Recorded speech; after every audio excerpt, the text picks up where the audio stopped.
സ്വഹാബി വനിതകളിൽ ശ്രദ്ധേയമായ നാമമാണ് ഖൗല റളിയല്ലാഹു അൻഹ. ധനികയായ ഇവർ പക്വതയും ഉറച്ച നിലപാടും ഭർത്തൃസ്നേഹവുമെല്ലാം ഒത്തുചേർന്ന അനുഗ്രഹീത വ്യക്തിത്വമാണ്. പ്രസിദ്ധ സ്വഹാബി ഉബാദത്ത് ബിൻ സാമിത്ത് റളിയല്ലാഹു അൻഹുവിൻ്റെ സഹോദരൻ ഔസ് ബിൻ സാമിത്ത് റളിയല്ലാഹു അൻഹു ആണ് ഭർത്താവ്. വൃദ്ധനായ ഔസിൽ നിന്ന് ചിലപ്പോഴെല്ലാം മാനസിക പ്രശ്നങ്ങൾ പ്രകടമായിരുന്നു. ഒരു ദിവസം അദ്ദേഹത്തോട് ഖൗല റളിയല്ലാഹു അൻഹ ചെറിയൊരാവശ്യം ഉന്നയിച്ചു. അപ്പോഴത്തെ മാനസികാവസ്ഥയിൽ അദ്ദേഹത്തിന് അതിഷ്ടപ്പെട്ടില്ല. ക്ഷോഭത്തോടെ അദ്ദേഹം പറഞ്ഞു, "നീ എനിക്ക് എൻ്റെ ഉമ്മയുടെ മുതുകു പോലെയാണ്." അത് കേട്ട് ഖൗല റളിയല്ലാഹു അൻഹ സ്തബ്ധയായി. കാരണം വൈവാഹിക ബന്ധം വിച്ഛേദിക്കുന്ന പ്രയോഗമായിരുന്നു അത്. കർമ്മശാസ്ത്രത്തിൽ ഇതിന് ലിഹാർ എന്നാണ് പറയുക. ഇസ്ലാമിൽ നടന്ന ആദ്യത്തെ ലിഹാറായിരുന്നു ഇതെന്നു ചരിത്രം. അതുപറഞ്ഞ് ഔസ് റളിയല്ലാഹു അൻഹു വീട്ടിൽ നിന്നിറങ്ങി അയൽക്കൂട്ടങ്ങളുടെ സംഗമസ്ഥലത്തു ചെന്ന് അല്പനേരം അവിടെ ചിലവിട്ട് വീട്ടിലേക്കു മടങ്ങി. അപ്പോഴേക്കും അദ്ദേഹത്തിൻ്റെ ക്ഷോഭം തണുത്തിരുന്നു. ഖൗല റളിയല്ലാഹു അൻഹ അവിടെ തന്നെയുണ്ട്.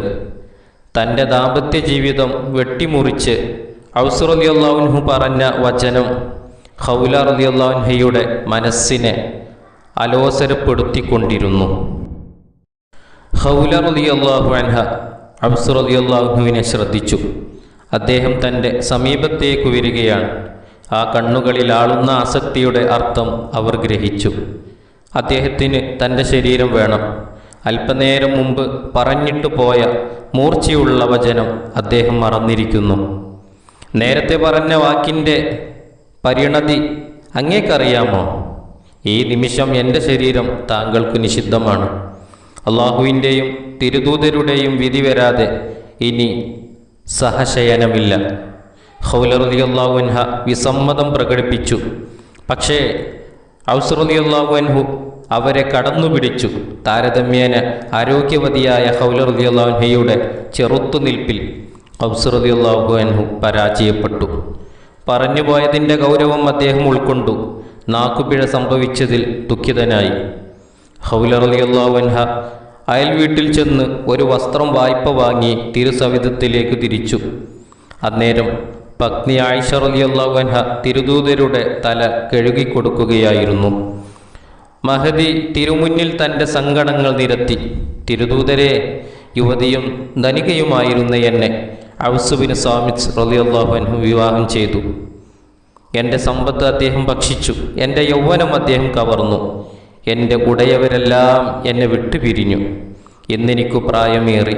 ഈ സമയത്ത് അദ്ദേഹം ലിഹാറിലൂടെ എന്നെ ഉപേക്ഷിച്ചിരിക്കുന്നു. അതിൽ അദ്ദേഹത്തിന് കുറ്റബോധമുണ്ട്.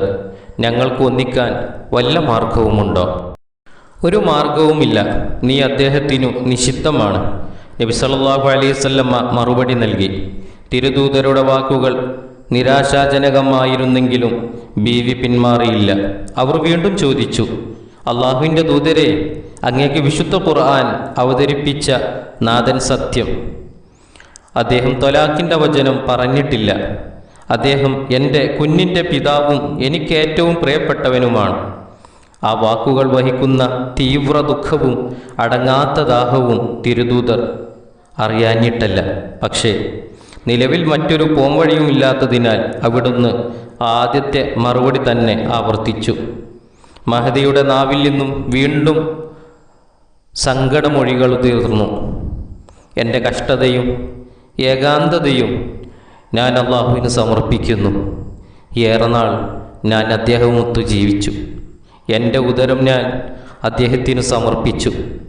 ഇലാഹി സന്ദേശം ലഭിക്കാതെ ഒരു വിധി പ്രസ്താവം നടത്താത്ത തിരുദൂതർ സല്ലല്ലാഹു അലൈഹി വസല്ലം പിന്നെയും പറഞ്ഞു, "നീ അദ്ദേഹത്തിന് നിഷിദ്ധമാണ്. എൻ്റെ വിഷയത്തിൽ മറ്റൊരു വെളിപാടും നൽകപ്പെട്ടിട്ടില്ല." എന്നിട്ടും മഹദി സങ്കടം പറച്ചിൽ തുടർന്നു. "നാഥാ, എൻ്റെ കഷ്ടതയുടെ കാഠിന്യവും ഏകാന്തതയും ഞാൻ നിന്നെ ബോധിപ്പിക്കുന്നു. എൻ്റെ മക്കൾ ചെറുപ്പമാണ്. അവരെ ഞാൻ എനിക്കൊപ്പം കൂട്ടിയാൽ അവർക്ക് വിശക്കും. അവരെ ഞാൻ അദ്ദേഹത്തോടൊപ്പം വിട്ടാൽ അവർ പാഴാകും.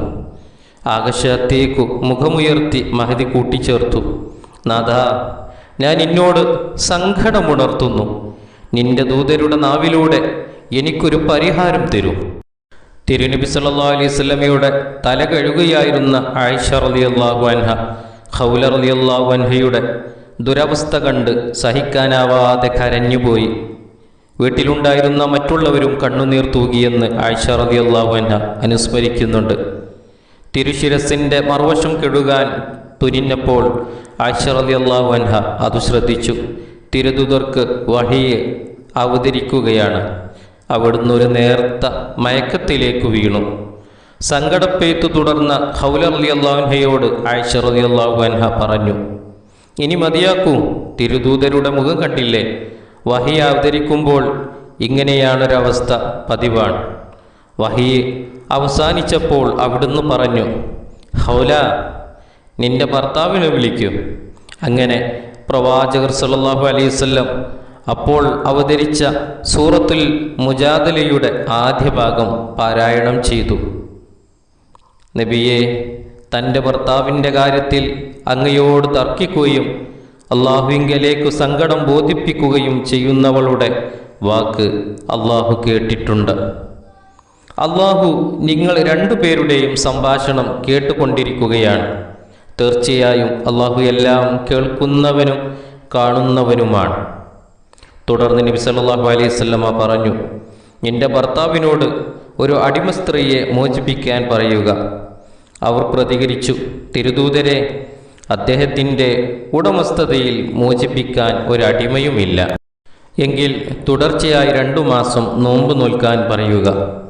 അന്നേരം ഖൗല റളിയല്ലാഹു അൻഹ പറയുകയാണ്, തിരുദൂതരെ, അള്ളാഹു സത്യം, അദ്ദേഹം വൃദ്ധനാണ്, അദ്ദേഹത്തിന് അതും അസാധ്യമാണ്.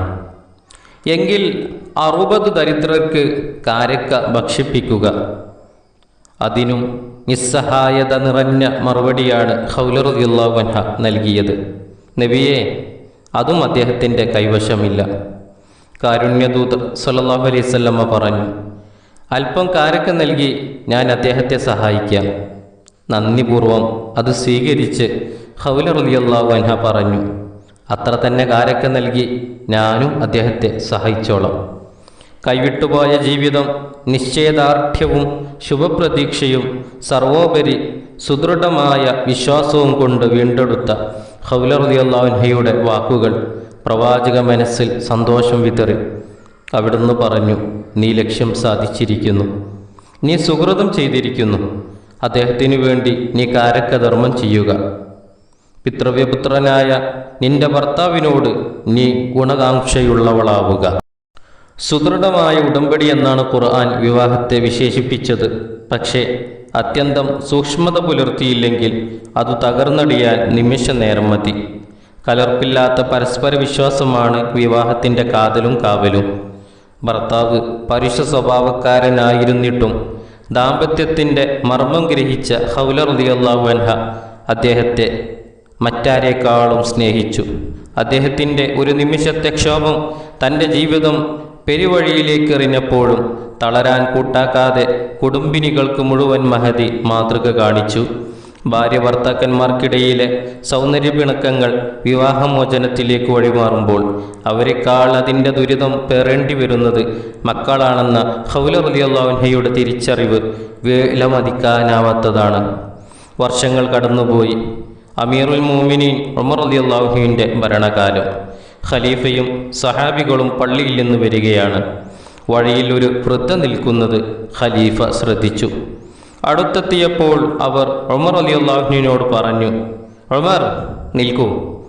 ഇളം പ്രായത്തിൽ ഉഖാദ് ചന്തയിലൂടെ വടിയുമായി ആടുകളെ തെളിച്ചു കൊണ്ടുപോകുന്ന കാലത്ത് ആളുകൾ ഉമൈർ അഥവാ ചെറിയ ഉമർ എന്ന് വിളിച്ചിരുന്ന താങ്കളെ ഞാൻ കണ്ടിട്ടുണ്ട്. ഏറെക്കാലം പിന്നിടും മുമ്പേ ആളുകൾ താങ്കളെ ഉമർ എന്ന് വിളിച്ചു തുടങ്ങി. ഇപ്പോഴിതാ താങ്കളെ അമീറുൽ മുഅ്മിനീൻ എന്ന് വിളിക്കുന്നു. ആകയാൽ ഭരണീയരുടെ വിഷയത്തിൽ താങ്കൾ അള്ളാഹുവിനെ സൂക്ഷിക്കുക. അറിയുക, താക്കീത് ചെയ്യപ്പെട്ടതിനെ ഭയപ്പെടുന്നവർക്ക് എത്ര വിദൂരമായതും സാധ്യമാകും. മരണത്തെ ഭയപ്പെടുന്നവൻ നഷ്ടത്തെ ഭയപ്പെടും. മറ്റൊരു നിവേദനത്തിൽ വിചാരണ ഭയപ്പെടുന്നവർ ശിക്ഷ ഭയക്കും എന്നുകൂടിയുണ്ട്. ശത്രുമിത്രഭേദമന്യേ സകലരും ഭയക്കുന്ന ഉമർ റളിയല്ലാഹു അൻഹുവിനോട് നേർക്കുനേർ ഇങ്ങനെ സംസാരിച്ചത് ചിലർക്കെങ്കിലും ഇഷ്ടപ്പെട്ടില്ല. കൂട്ടത്തിലുണ്ടായിരുന്ന ജാറൂദുൽ അബ്ദി റളിയല്ലാഹു അൻഹു പ്രതികരിച്ചു, ഹേ അമീറുൽ മുഅ്മിനീനെതിരെയുള്ള നിങ്ങളുടെ സംസാരം അതിരു കടന്നിരിക്കുന്നു. അന്നേരം ഉമർ റളിയല്ലാഹു അൻഹു ഇടപെട്ടു, അവരെ വിട്ടേക്കൂ, അവർ ആരാണെന്നു താങ്കൾക്കറിയുമോ? ഖൗല റളിയല്ലാഹു അൻഹയാണിത്. ഏഴാകാശങ്ങൾക്കപ്പുറത്ത് നിന്ന് അള്ളാഹു അവരുടെ ആവലാതി കേട്ട് ഉത്തരം നൽകിയിട്ടുണ്ട്. അള്ളാഹു സത്യം, ഉമർ അവരെ കേൾക്കുവാൻ എത്രയും കടപ്പെട്ടവനാണ്. മഹദി സംസാരം നിർത്തിയപ്പോൾ ഖലീഫ പുഞ്ചിരിയോടെ നടന്നു നീങ്ങി.